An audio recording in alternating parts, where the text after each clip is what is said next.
Hey guys, if you're currently online like me, you might have noticed recently that there was an author on TikTok who went viral for all the wrong reasons. Well, initially she went viral for all the right reasons, like people really wanted to read her book and they were all super supportive and they were super curious about a project. And then the book came out and all those people were like, oh no, we hate you now and your project's bad and you're bad, you're a bad person.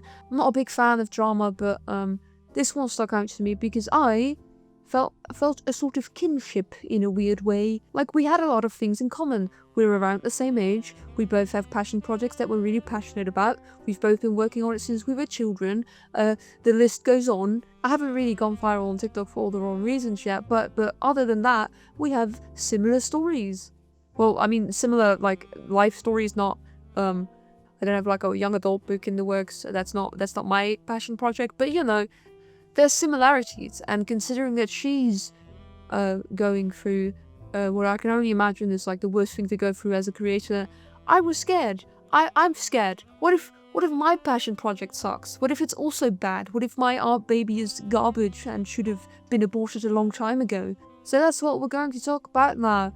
What if your passion project secretly sucks? Well, first we're going to have to figure out whether or not the project is actually bad. If you go online, you'll find a lot of ways to do that. The most popular one is that you should get feedback, and there's a big push for feedback online, and for good reason. You know, how do you figure out if you're bad at something? You ask other people. That's a great starting point. But what if those other people are your mom, who loves you very much, and she's like, yeah, you're doing great, honey, but she's lying to you. Or what if it's like the complete opposite direction? I sometimes sell art prints, and what happens quite often is that I'll show my friends what I'm gonna sell, and sometimes they'll be like, yeah, that you shouldn't sell that one, and then I sell it and it's like my bestseller or something, and then other times they're like, this will do great, you should definitely sell that, and then it doesn't sell like whatsoever. So you know, feedback is great, but it's actually just as hard for other people to predict whether or not your project will be well liked as it is for yourself to predict whether or not your passion project is actually bad. But Annabelle, that's not what the feedback's for. The feedback is so that you can improve your project so that it won't be bad. And I have a controversial opinion because I'm a bit of a contrarian, but I don't think that you can feedback your way into having a good project. I think that skill and practice is way more important for getting a good project than feedback. I think that feedback is a little bit overrated. But Annabelle, if you don't get feedback, how will you know whether or not your project's bad? I don't know. Have you considered looking critically at your own work? I'm sorry, I sound a bit mean. But what I'm trying to get at is that I've seen a lot of times that people will get feedback, but they're simply not skilled enough to apply the feedback, and then the work is still bad. So, you know, and then other times I've seen people get feedback and I'm like, that feedback sucks, and then I want to give feedback on the feedback because I'm like, your feedback is really bad. Have you considered giving feedback differently? Because the way that you do it is really bad. And then they might look at my feedback and go, I think that your feedback on my feedback is really bad. You know how, you see how this can go on? I don't know, I feel like people online place a little bit too much value onto feedback. What I'm trying to say is that I think that being critical of yourself in your work is far more important than receiving criticism. Because sometimes you'll get criticism and it just won't be good criticism. And then it's up to you to look at that and critically examine it and think, should I really apply this feedback to my work or not?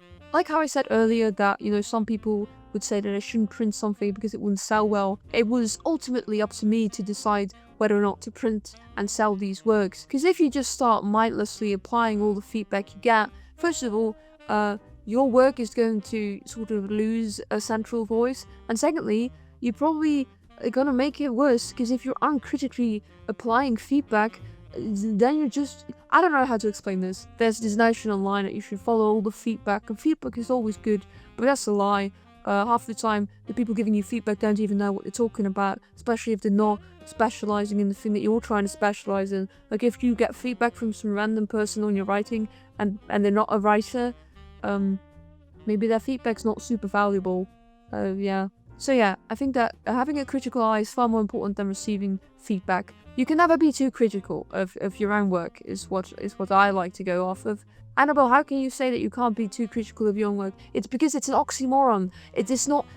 I think sometimes people associate being critical with being negative, and so they'll look at someone who thinks that everything they make is garbage, and they'll say like, oh, that person is overly critical. And I'm like, no, they're not overly critical. To be critical of something means that you are able to distinguish the good parts from the bad parts of that thing. That is what it means to be critical. It means that you will critically looking at it. It doesn't mean, oh, I just hate everything I make. That's not being critical, that's just being negative.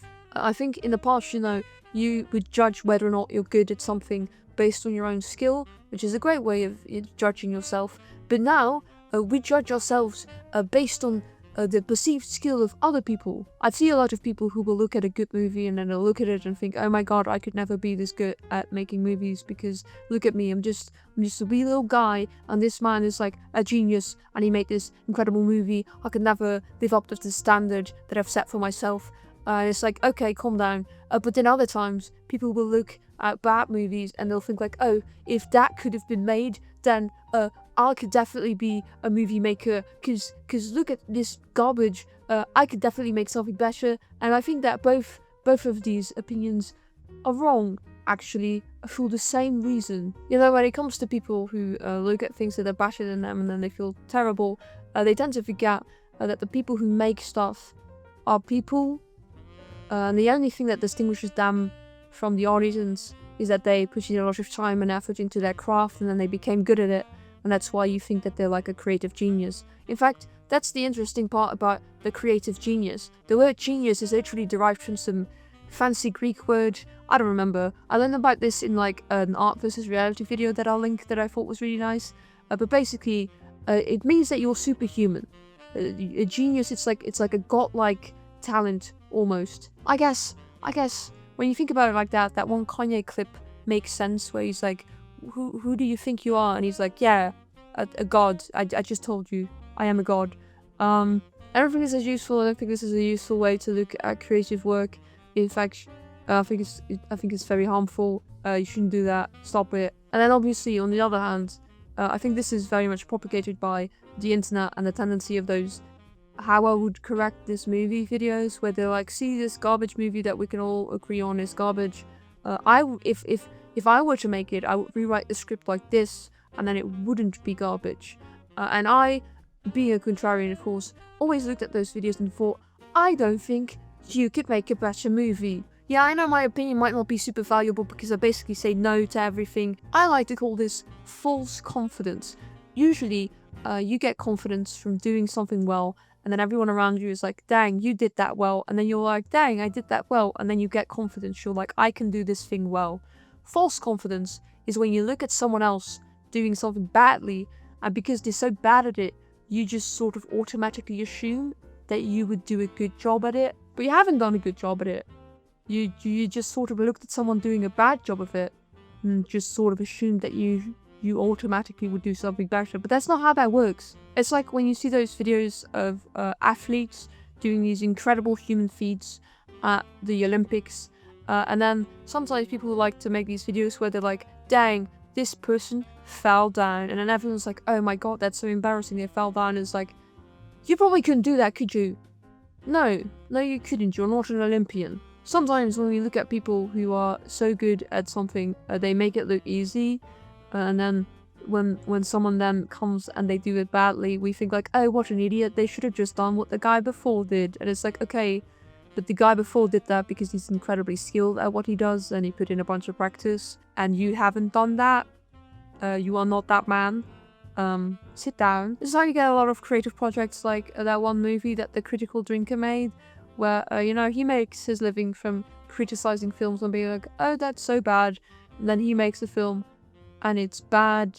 And everyone's always like, but how can it be bad? This criticism person is so critical, so how can they make a bad thing? Yeah, it's because this criticism person never bloody practices the thing that they're doing right now. It's like if a sports commentator were to get on the field, they would get demolished. Just because they spend a bunch of time criticizing others for doing something doesn't mean they're able to do it themselves. And when it comes to this big YouTube person, man, it's a bit annoying.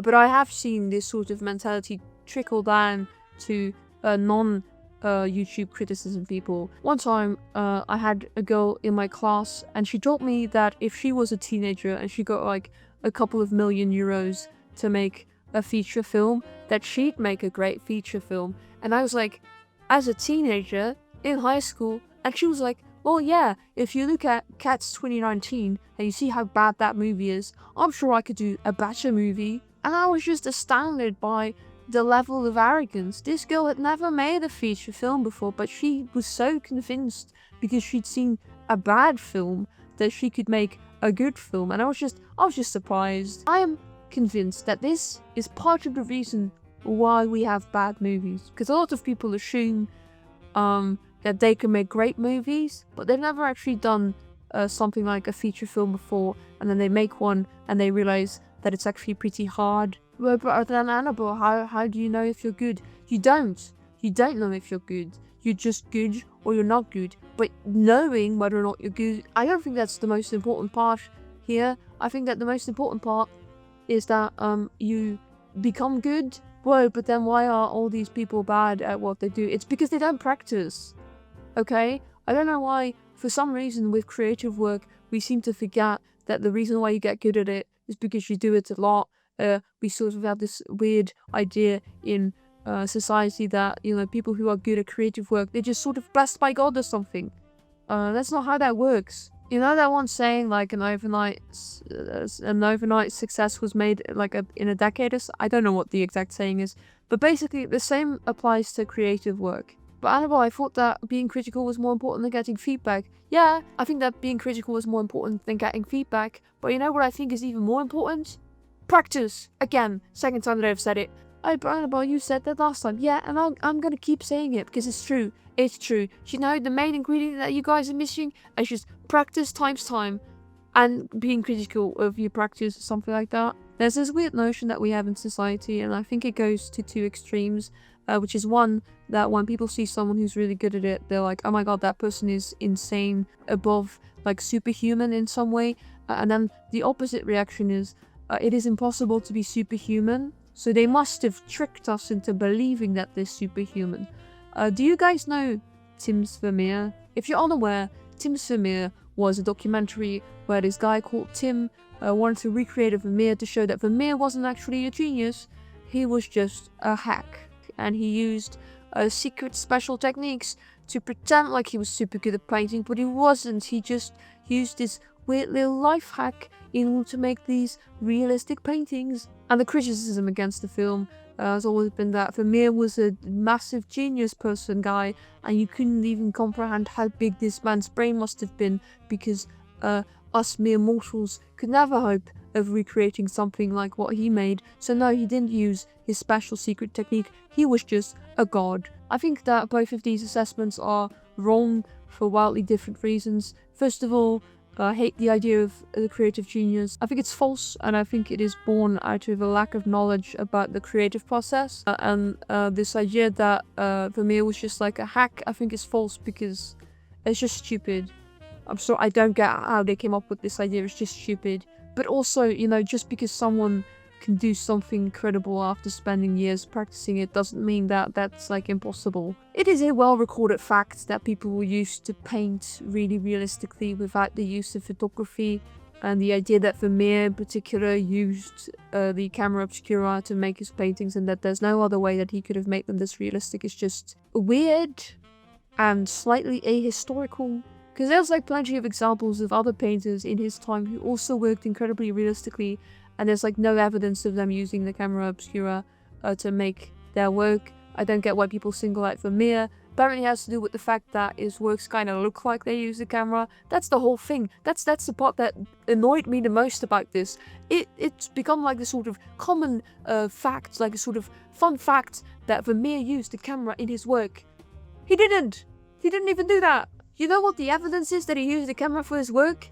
That it kind of looks like some of his paintings sort of have this lens distortion. It's not that they found his camera obscura or some sort of evidence of him using this technology. No, it's just that his paintings kind of look like he used the camera. Like, the whole point of this documentary is that this guy's like, he might have been able to use this insanely convoluted technique in order to create his work, therefore he used it. And it's like, okay, Luke, my guy, do you really think that this man spent 3 months using your really weird mirror technique? Or is it more likely that he just did the same as every other painter in his time? Like, old painting techniques are well preserved. We know how they made these paintings. There's also just like evidence within his work that he used perspective chords and stuff like that. Like every other artist in his time frame. This myth is so well known that they even show it in like his biographical movie thing.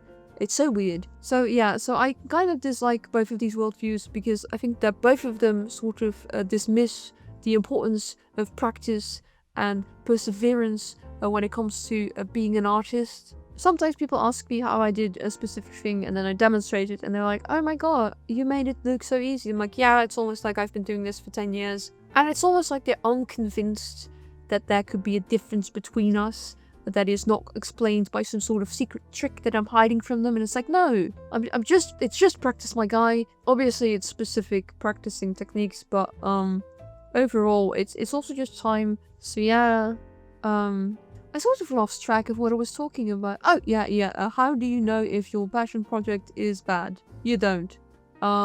It's like a surprise, really. It's like the worst type of surprise. This whole thing kind of makes me think of the first and second season of Arcane. If you don't know, you can see this in the behind the scenes videos from Arcane Season 1. But basically everyone who worked on Season 1 was super afraid that people were gonna hate Arcane. They were all gonna have to delete their Twitters and like go into hiding because all of the fans of League of Legends were going to like send them death threats and they were all gonna be like, you suck, and what have you done to my child, this game that I care so much about. So they were all very terrified. And then obviously Arcane came out, it won a bunch of awards, everybody loved it. It was a thing, you should have been there. And hindsight's 2020. We all now know that Arcane turned out to be an incredible show. But then, of course, Season 2 came out, and Season 2 had a bit of an opposite reaction to Season 1, because a lot of people didn't like it. A lot of people thought it was not so good.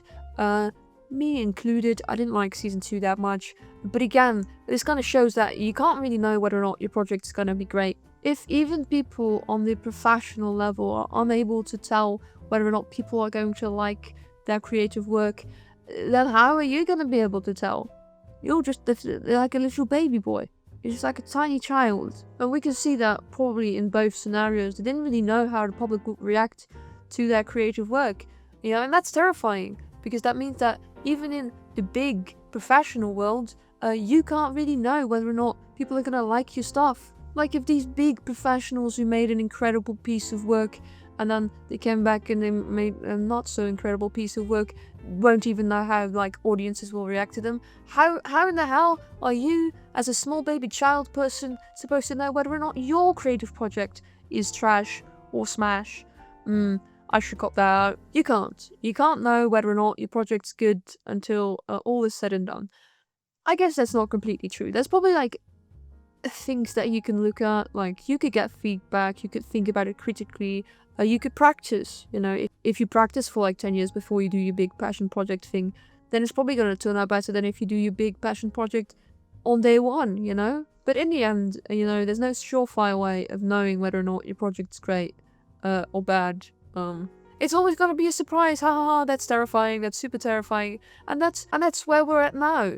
And by that I mean where I'm at now. Now I am terrified, I live in fear, nightmares on the daily, I'm not gonna lie, this whole situation made me a little bit scared that when I bring out my thing, everyone's gonna hate it, and I'll have digital tomatoes thrown at me, and I'll be exiled from the internet, and I'll become a laughing stock. But I think there should probably be some ways to prevent this terrible fate from happening to me. The first one, I think, is that, you cannot go viral. I think there's a big difference between me and this awful person lady whose name continues to elude me, in the sense that I haven't really gotten a lot of views, which is bad for my ego, but great for my ego, because it also means that I haven't gone viral in the worst way possible, which is, that's nice.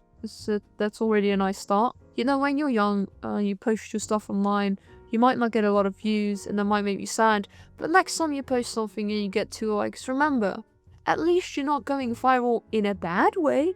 You know, it could always be worse. There's a certain level of bliss in knowing that, you know, people won't see my bad things that I made as a teenager because I removed them all from the interwebs.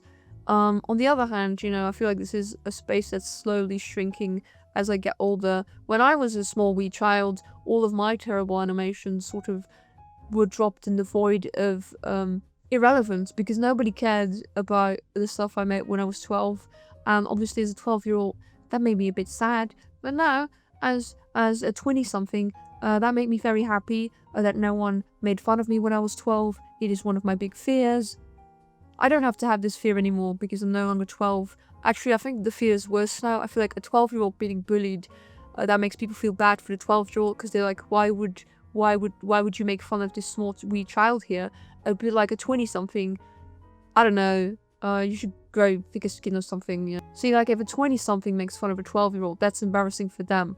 But if you're a 20-something and you get made fun of by 12-year-olds, now that's embarrassing for you. That sounds awful. I also think that a great way of not going viral in the wrong way is by not charging people money. I know that one problem with this author lady person is that she got a lot of pre-orders and sold a lot of books, and so people actually paid for her project.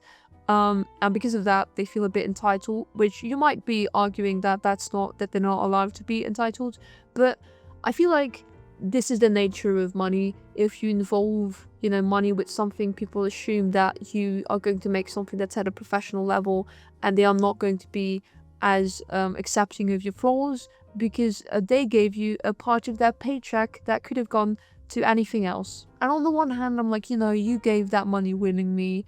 And on the other hand, I'm like, you know, that person also took your money willingly. So I don't know where I stand on this. I do know that I'm probably never gonna start like a Kickstarter or something because if my thing sucks, you're not allowed to be mad at me because I never charged you for it. I did everything for free. You know? The only types of stuff that I have sold have been like prints that have nothing to do with... I did sell some prints that are related to my short film. But those are just cute. Like, I don't think people will get mad at me for that because the product is the print. It's not, you know.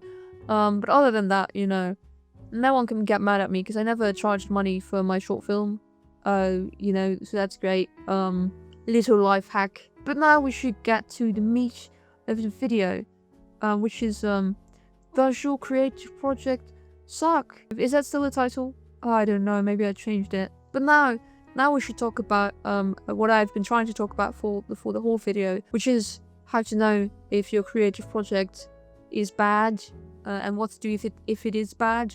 And by you, I mean me. We're going to talk about my short film. Yay! So I don't think that my short film is bad because I showed it to a bunch of people and they all liked it. And I like it. So, you know, that's how I assess my project. But then, of course, the author lady, she also showed it to a bunch of people and she also got feedback and they also all liked it. So maybe it doesn't mean much. To be fair, I have also shown it to a bunch of my teachers. I feel like teachers in general are a bit more critical with your work than like your parents. On the other hand, my dad's Asian. And he's given me feedback. So I don't... like, soft feedback's not really a thing. So yeah, he's way more critical. I think the fact that my dad's Asian is the reason that I keep promoting practice to all of you guys. I remember when we were children, me and my sister went to my dad and she was like, how do I improve at drawing eyes? And he turned to her and he said, you should just draw eyes like 100 times. And then she did that. She came back, she's like, yeah, I did it. And he's like, okay, that's super great. Now you do that again. I know in the West, we oftentimes look at a mindset like this and say, oh, that's toxic, you know, but I think that's wrong. I think it's not toxic. Yeah, I don't know. But yeah, so that's just to say that when he gives feedback, he's not going to sugarcoat it because he's my dad. On the other hand, some people have parents that are like, everything you do is trash and I hate you and I wish that I aborted you. Why do you breathe air? You should just die already, you know, and I don't think you should ask those parents for feedback. Just a little word of advice, they will never encourage you. Where were we again? Oh yeah, my project. I think that, you know, in general, my film is very endemic of the type of person that I was as a child. Like, especially this character, because the entire film was kind of made around the character, which is like a bad thing. Everyone will tell you that you shouldn't do that. You shouldn't create your film around a character that you really like from your childhood. That's like a bad thing to do. But we'll see. We'll see whether or not that turned out badly when it comes out in 20 years. But I do feel like she's very much like, she's very endemic of my creative energy as a child. Like I had a lot of creative energy and I didn't really know what to do with it. So I would create all these fantasy animals that were just combinations of different animals, like a kangaroo and a squirrel, random example. But I didn't really have a direction. Like I had these characters, but they didn't have a story. They didn't really have anything going for them except for my love, of course, which there was plenty of that. And I used to have a bit of a complex around this because I was sort of stuck in this for a long time where I had all this creative energy and nowhere to put it, and I didn't really have a story to tell in any way, shape or form. And I thought when I was younger that would just remain, like I was just one of those people who only had technical skills but no story to tell. Oh no. And then the older I got, the more I realized you don't have to suck at something your whole life. You don't need to be bad.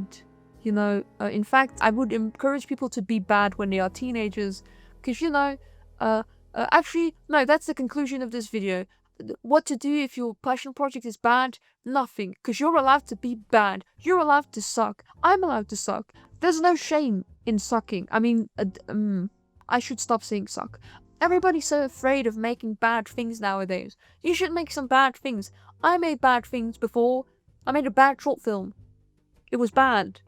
But it had the right to exist, because I had to make that terrible, disgusting, worthless, annoying, disgusting, I already said that. I had to make this piece of trash before I could make anything beautiful. And I used to think when I was a little child and I had no direction, that I was always going to remain like that. I was going to be a directionless person with no story to tell, and people would look at me and be like, oh, that's so sad, you know, she's got all this creative energy, but nowhere to put it. And then I grew up, and I developed as a person, and I became better at things, allegedly, because hey, you guys have never seen any of my storytelling, ever. So I might still suck, I might still be bad at that. People are allowed to be works in progress. That was what I was in my teen years. I remember in my teen years, I spent years upon years just practicing art, and I remember every time I went online, people were like, don't wait to start because you'll never feel ready. And then I would start on a project because I'm like, I'll never feel ready, so I'll start now. And then I would make the thing and I would feel deep shame and embarrassment because the thing was terrible, and I'd be like, oh my god, I'm never going to change because I'll never feel ready, because that's what someone on the internet taught me. And then, you know, years later, I do feel ready. Maybe I'm just arrogant. That could always be the case, of course. I'm not dismissing that. I think as a society, we sort of have the tendency to look at the work made by teenagers and young adults and be like, haha, that's so cringe. It looks boring, and it's a bit cliched and stuff like that. I'm like, okay, you know, that's true. I'm not going to say that this is the best work out there, but I also feel like it shouldn't be the best work out there. I think, you know, we should promote people being good as opposed to promoting people being good for their age. Anyway, I'm going to continue working on my project, which I hope doesn't suck. And I hope that when it does come out, that you guys won't burn me at the stake for being bad. So yeah, what to do if your passion project secretly sucks? I would say be kind to yourself and allow yourself to be bad, because we're all bad in some ways. Because I'm bad. So yeah, I hope that you enjoyed it. Also take everything that I said with a grain of salt, because obviously, what do I know? Nothing. My head is empty. Crickets in there. I was thinking of maybe doing this more often, because I've basically just made a podcast, because that's kind of, I've just been yapping for like an hour, which is insane. Every time I do this, I'm like, I could never talk for an hour straight, and then I do, and I'm like, how did I do that? But so yeah, now I've started a podcast. I'm going to call it, it's not gonna have a name, but basically I was thinking maybe between my more edited videos, like the behind the scenes videos, I could make these less edited videos where, you know, I don't edit them as much. They're more like a stream of consciousness, because I feel like that will be better for the algorithm. Also, whenever I do my behind the scenes videos, I add speed paints, and I I'm still very much on the impression that no one watches me, but I've noticed that sometimes, strangely, people actually want to watch my speed paint in full. So yeah, tell me what you think. Maybe you'll like it when I ramble about my opinions in these sort of longer form videos. But if anyone's like more curious about like a certain part of production, you could ask about that. Maybe I'll make like a video about that specifically, because I have some ideas in mind. I wanted to make a video about Blender at some point and how I use it in my short film, but the problem is that my computer right now is so slow that I can't really record my screen and work in Blender at the same time, because it will just crash. It will generally just crash. So that will be for another time. Maybe I'll, I don't know, borrow someone's computer for that. But if you've got any particular things that you're curious about, comment them below and maybe I'll make a video about it. In like half a year, of course. Of course, we're keeping in line with my general speed, which is incredibly slow. Anyway, don't be too harsh on yourself when you're making your passion project. And don't ask money for it. And I'll see you guys next time, which will be rather soon, actually. I already made the next video in the thing. So I'll see you all next time. Cheers.